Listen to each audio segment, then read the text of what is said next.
Hola chicos, vamos a hacer una nueva cápsula grabada hoy día con un tema nuevo, pero además con la sorpresa que les va a quedar una actividad de comprensión lectora como parte de una primera calificación en esta unidad de educación para la democracia, educación para la ciudadanía, ya que es sobre un concepto clave que vamos a trabajar en esta sesión, que es el concepto de Estado de Derecho, y hoy día nos vamos a meter ya con una base de lo que es la democracia y su relación con la ciudadanía, a las bases institucionales a través del análisis de la Constitución de 1980, poniendo énfasis, como les dije, en este concepto de Estado docente.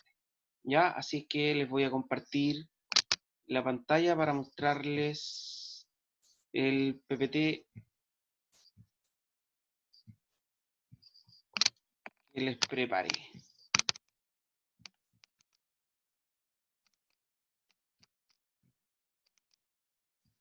Ya. Chiquillos, la Organización Jurídica de Chile, a través de la Constitución de 1980, es el tema que vamos a trabajar, concentrados principalmente en el siguiente objetivo de aprendizaje. Ojo que el objetivo de aprendizaje es bastante general, es el número 2 de la unidad de bases institucionales, que analizar el origen histórico de la Constitución política, sus desafíos pendientes y demanda de reformulación, así como la forma en que esto organiza el régimen democrático, estableciendo las bases de la institucionalidad, el carácter y la finalidad del Estado y la regulación de los derechos y deberes políticos de los sujetos dentro de la nación. ¿Ya? Esto nos va a dar más o menos, chiquillos, para unas 2 o 3 sesiones, en base a poder abordar no solamente las bases institucionales, sino también los principales elementos que están pendientes en este movimiento pro cambio de constitución y que se va a plebiscitar hasta ahora el 26 de octubre. ¿Ya? Porque les digo ojo con el objetivo de aprendizaje, porque en la guía evaluada que yo les dejé en el aula virtual del colegio, en la sección de tareas, eh, van a trabajar con el objetivo de aprendizaje número 2, que es sobre el analizar, el pensar y el lograr definir lo que es el Estado de Derecho. Como les decía, el concepto clave aquí es Estado de Derecho. ¿Ya? Desde ahí en adelante vamos a entender el rol que juega la Constitución dentro de esta organización y su relación con la democracia. ¿Ya? El Estado de Derecho como concepto es que se denomina Estado de Derecho a una forma política en la cual el poder se haya sometido a un sistema de normas jurídicas. Ya, ¿por qué es tan importante hablar de este criterio? Porque la norma jurídica por excelencia, la madre de todas las normas jurídicas que sustenta el derecho público, es la Constitución. ¿Ya? De ahí emanan todas las otras fuentes de derecho privado que se pueden establecer en la relación entre particulares, pero la forma en cómo se organiza el Estado, la consagración de los derechos esenciales de las personas, nutridos por los derechos humanos, obviamente, y la forma en cómo van a actuar las distintas instituciones del Estado están normadas por este derecho público que está sumergido o englobado en lo que es la Constitución. Por tanto, el Estado de Derecho es una forma política que se organiza de acuerdo a la ley, ¿ya? Donde las personas y las instituciones hacen lo que la ley manda, prohíbe o permite. Ese es el elemento base, ¿ok? Por tanto, vuelvo a la definición del concepto. Se denomina Estado de Derecho una forma política en la cual el poder se haya sometido a un sistema de normas jurídicas, de manera real, con el fin de proteger los derechos de las personas. ¿Ya? O sea, las personas y el Estado se someten a lo que la ley manda prohibir y permite como una forma de asegurar los derechos esenciales que se han acordado en esa Constitución. Por eso es tan importante que la Constitución sea el reflejo de lo que la gente quiere, ya que es lo que se está debatiendo hoy día. Pero no nos vamos a meter en ese tema todavía, chiquillos, ¿ya? Solamente vamos a conocerla. Para poder decir que quiero cambiar algo, primero tengo que saber qué es lo que quiero cambiar. Históricamente, el Estado de Derecho es una derivación del liberalismo y aparece con la independencia de los Estados Unidos de Norteamérica y la Revolución Francesa. Su sentido y su finalidad están en la protección de vida a los derechos de las personas.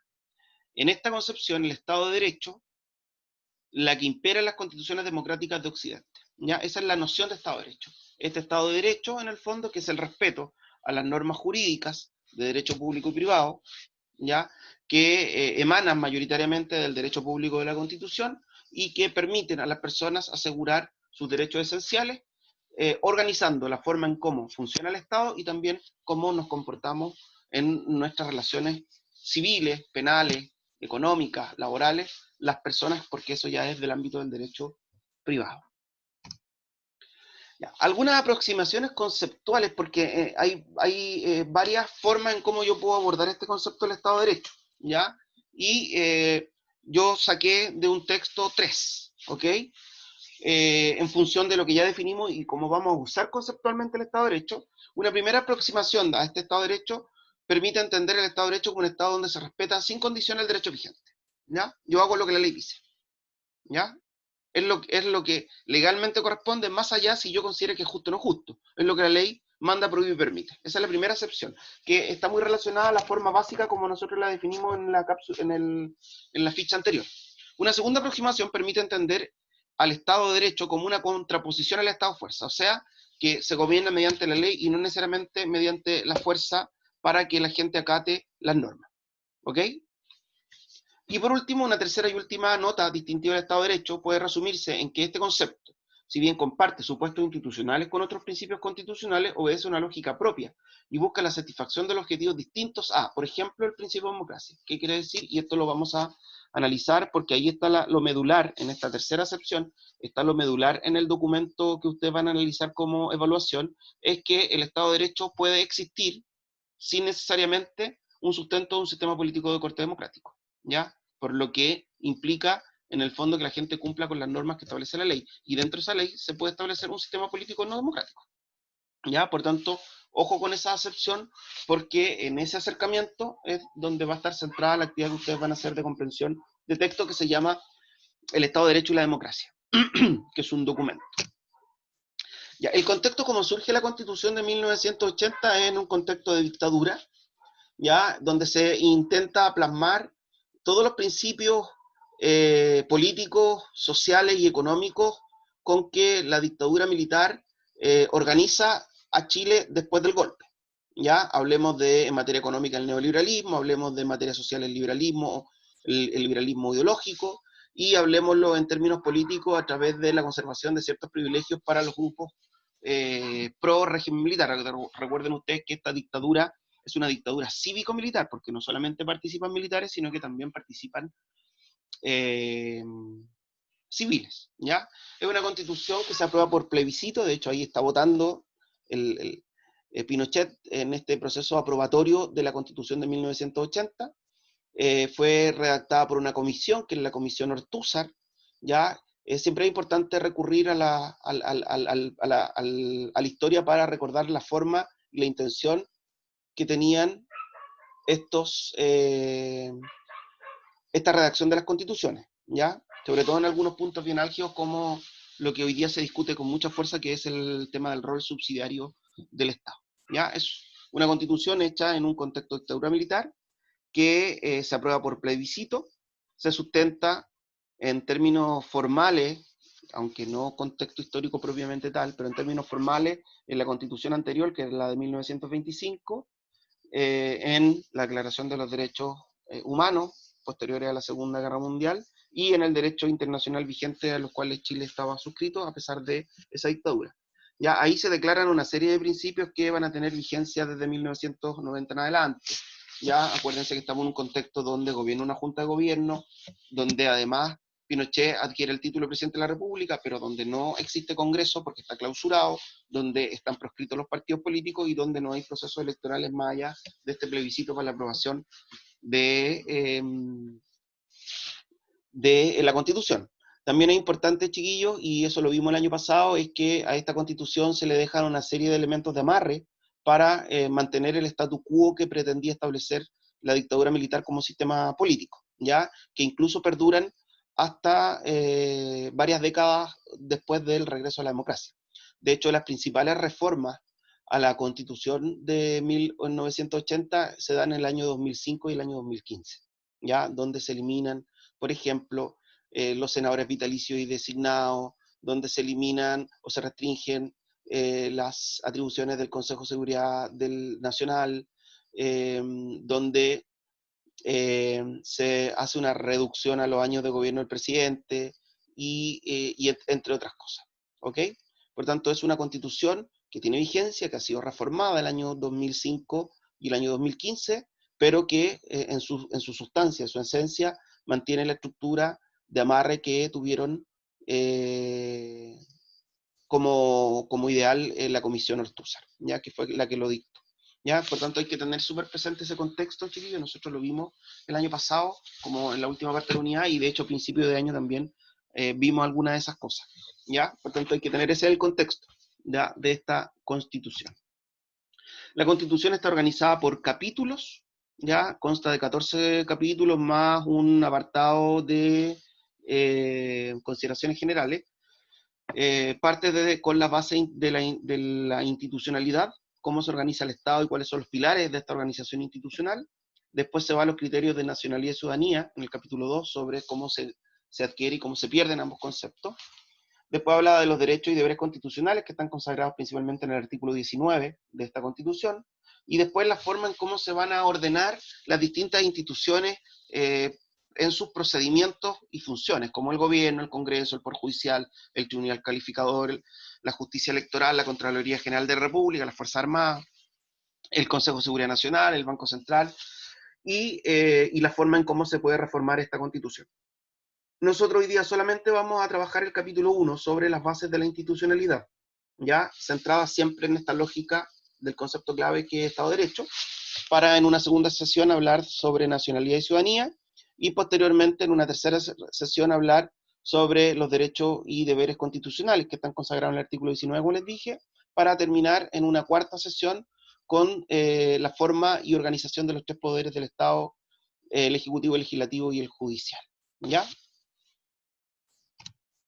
A ver, en el capítulo 1 de las bases de la institucionalidad yo creo que va a estar el mayor debate frente a los elementos de cambio de la Constitución. Y yo les voy a explicar por qué. En el artículo 1 se consagran los derechos esenciales que el Estado se compromete en función de los derechos humanos, como por ejemplo que las personas nacen libres, iguales en dignidad y derecho. Ya. Ahora, uno de los puntos importantes es que no profundiza la misma Constitución en lo que se va a entender por dignidad humana, ni tampoco en el concepto de la igualdad en esa dignidad. ¿Ya? Y esto es re importante. Segundo, dice que la familia es el núcleo fundamental de la sociedad. En el tercer punto es donde está, de este artículo 1, es donde está la mayor complicación interpretativa en función del carácter del espíritu de la ley, ya principalmente por las diferencias de visión y de análisis y de estudio que han hecho distintos juristas frente al carácter subvencionador del Estado, ¿ya? Porque en el inciso 3, por llamarlo así, del artículo 1, dice que el Estado reconoce y ampara a los grupos intermedios y le garantiza la adecuada autonomía para cumplir sus propios fines específicos. Y ahí, chiquillos, los grupos intermedios, mayoritariamente, para unos, tiene que ver con todas las iniciativas individuales o particulares dentro de este nexo liberal que se consagra en la Constitución a través de la estructura de la misma dictadura. Pero también, chiquillos, es porque para muchos lo que hace este inciso 3 es en el fondo ligar el ladrillo, la estructura económica del neoliberalismo, del mercado, hacia una reducción absoluta de la acción que el Estado puede actuar. De hecho, en los artículos 19, en el 21, 22, 23 y 24 se explicita aún más, en el fondo, que el Estado chileno solo podrá intervenir en materia económica a través de una ley de quórum calificado, o sea, que la mayoría de las acciones pertenecen al mundo privado y que el Estado en el fondo tiene que reconocer y amparar y tiene que garantizarle esa autonomía para cumplir sus fines específicos, que en este caso de una empresa son fines de lucro.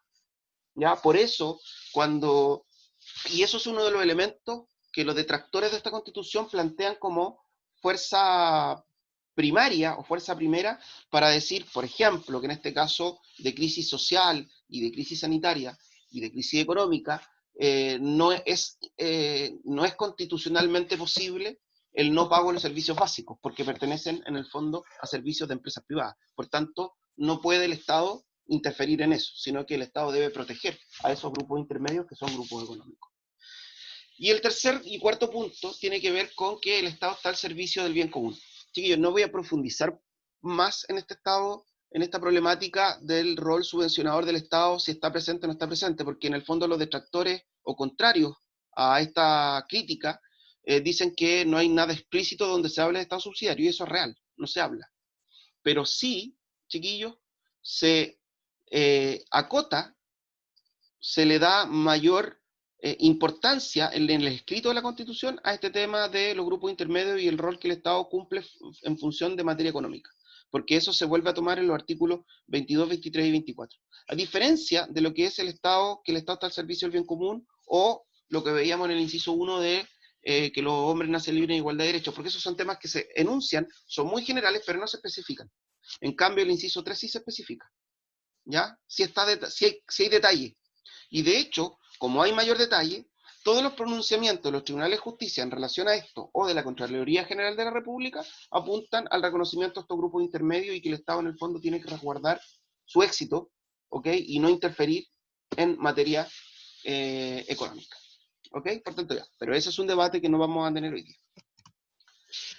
A ver, desde esta perspectiva, chiquillos, del rol subsidiario, presente o no presente, mito o realidad en la Constitución, a través de este inciso 3 del artículo 1 de la Constitución, hay dos formas de verlo. La clave de la libertad está en la vigencia del principio de subsidiariedad ante que en el respeto a la libertad política. O sea, que uno de los elementos de la clave de la libertad es que cada uno pueda iniciar una actividad propia y que el Estado le asegure su resguardo y su éxito. Ese es el principio de Jaime Guzmán, ¿ya?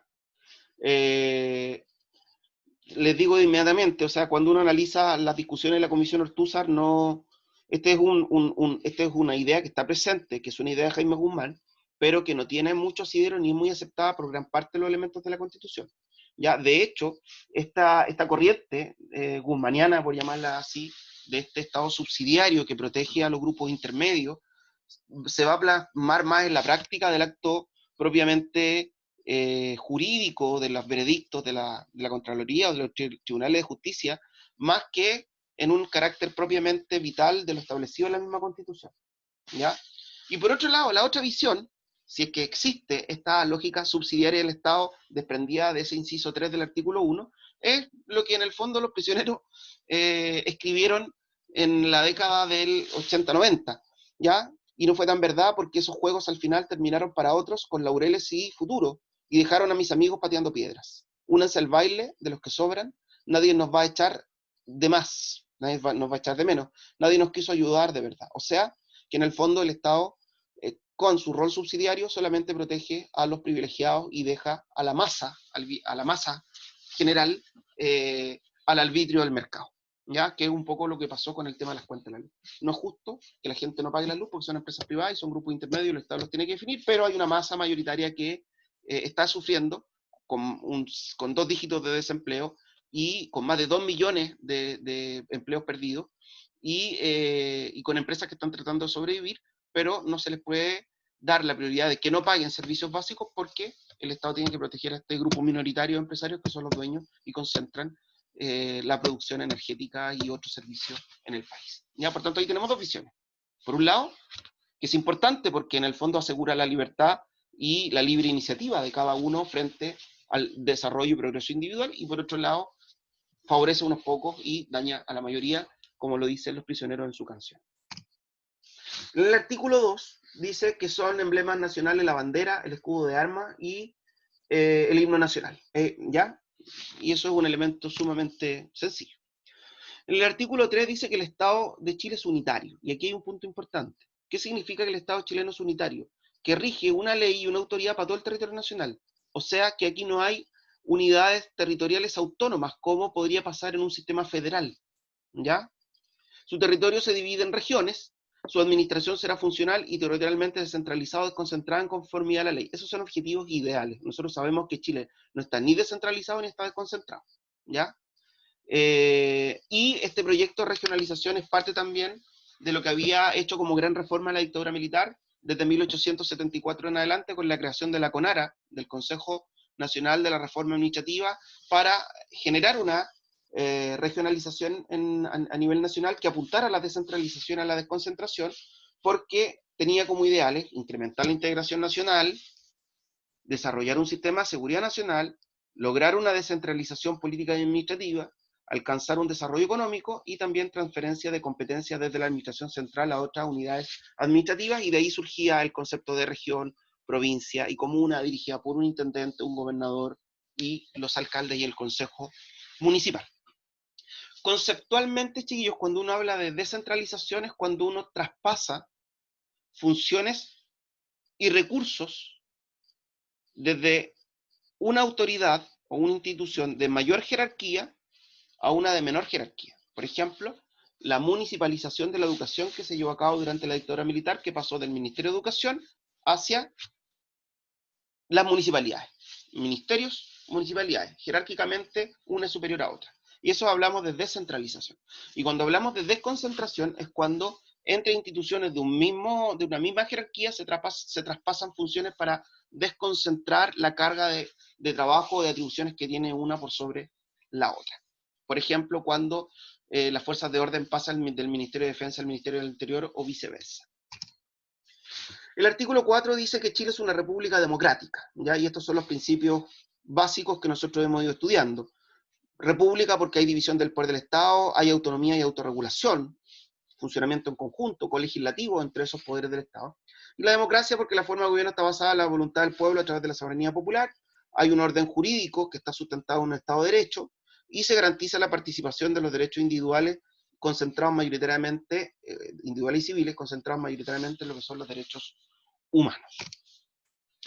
En el artículo 5 de este capítulo 1 de las bases institucionales se dice que la soberanía reside esencialmente en la nación, la cual la ejerce a través del sufragio voto, en elecciones libres e informadas, periódicas o a través de plebiscitos. El ejercicio de la soberanía reconoce como limitación el respeto a los derechos esenciales que emanan de la naturaleza humana. O sea, no pueden ser contrarios a los derechos humanos. Eso es lo que quiere establecer.